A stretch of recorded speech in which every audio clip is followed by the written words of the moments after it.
Did you know there's a very high chance your portfolio has overvalued stocks? You might be thinking, nah, that can't be true, but studies show at least 80% of investors have at least one overvalued stock sitting in their portfolio. This could be because you haven't been keeping an eye on your investments, or maybe you just don't know how to tell when a stock is actually overvalued. Either way, it's a problem because if you don't spot these overvalued stocks in time, they could crash, dragging your portfolio down with them. The solution: learning how to spot the warning signs before it's too late. First, we obviously want to look at the numbers, and not just any numbers. We're talking about debt, free cash flow, and margins. Let's start with debt. Why is it so important to monitor? Because a company can quickly pile on too much debt, and if it's not managed properly, that debt can seriously hurt the business. So, how does a company manage debt the right way? Two things matter here: high returns on investment capital. If a company is generally strong returns, then taking on debt can actually be a smart move. It means they're using borrowed money to make even more money. Consistent cash flow. A business needs steady, reliable income to ensure it can make its debt payment on time. If cash isn't coming in regularly, even a solid company can miss payments, damage its credit, or worse, go bankrupt. So, if it's not just about how much a company borrows, what really matters is whether it can comfortably pay it back. Next, like we mentioned earlier, it's crucial for a company to be generating strong cash flow. Why? Because when a business brings in a lot of cash, it has two great options: reinvest into the business to fuel growth, which can lead to higher profits down the line and more returns for us investors. And second, return it to shareholders through dividends, share buybacks, or other form of capital distribution. But if a company isn't generating cash, that's a red flag. It means the business probably isn't creating much value, and without value creation, we as investors don't benefit. That's why it's important not only to look for companies with strong cash flow, but also those that are consistently growing their free cash flow over time. Lastly, it's important for a company to maintain or grow its margins and keep them at a healthy level. Why? Because strong margins usually mean the company is profitable, which directly supports solid free cash flow, the lifeblood of long term value. But if margins start shrinking, maybe due to rising competition, pricing pressure, or distributors demanding more, it can quickly eat into profits. And when profitability drops, so does cash flow, which ultimately hurts the business and us as investors. So keeping an eye on margins isn't just about the numbers, it's about making sure the company stays efficient, competitive, and profitable over time. Second, the company needs to be at the right valuation because we don't want to be holding stocks that are too overvalued. If a stock is priced too high, it leaves little room for future gains, which means less value for us as investors. So, how do we figure out if a company is value valued? It depends on the type of business, but there are a few common metrics we can use. First, the discounted cash flow model, which estimates the company's value based on future cash flows. Then, the price to earnings ratio and the price to free cash flow ratio, which helps us see how the stock is priced compared to its actual earnings and cash flow. Using these tools, it gives us a better idea of whether a stock is undervalued, fairly priced, or overhyped, and helps us avoid paying more than we should. First, we want to look at the discounted cash flow model. This tool helps us figure out whether a business is trading at a fair value based on the future cash flow we expect it to generate.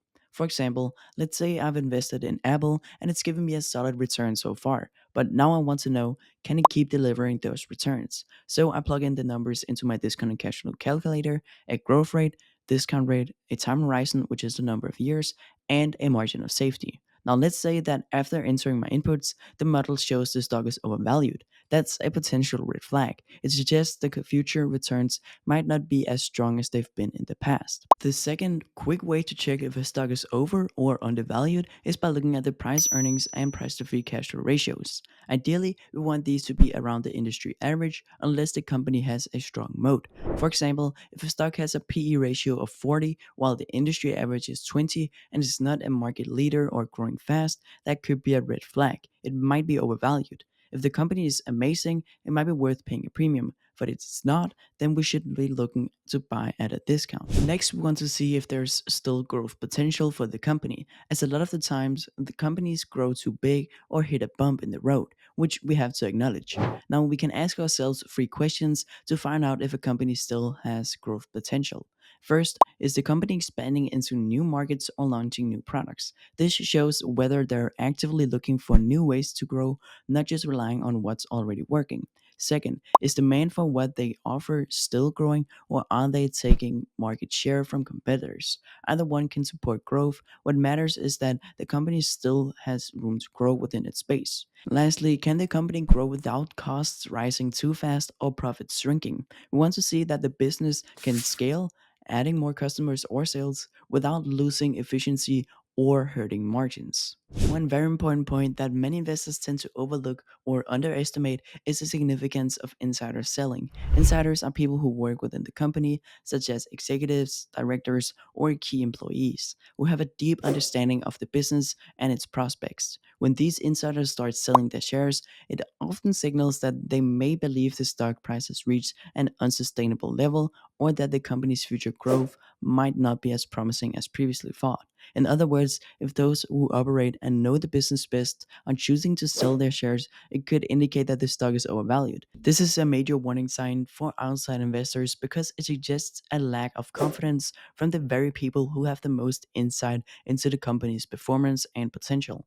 Therefore, insider selling should never be ignored, as it can serve as a crucial red flag that it might be time to reconsider or closely evaluate your investment. Finally, we need to regularly monitor our portfolio. Just checking it once a year isn't enough because the market, the economy, and individual companies can all change quickly.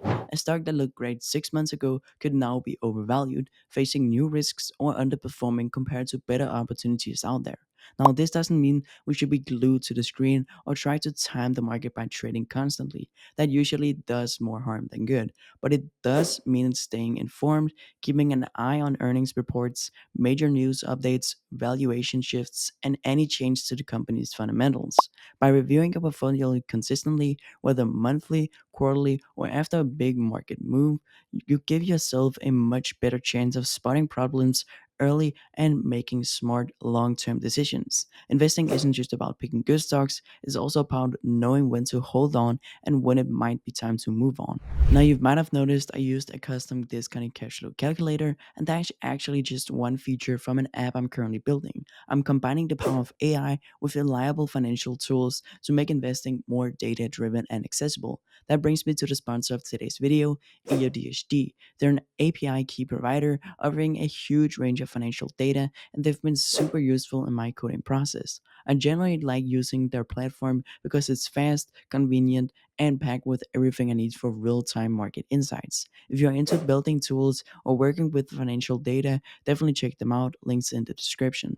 With that said, thank you so much for watching. If you want to learn more about two stocks I believe could 10x to even 100x over the next decade, check out this video right here.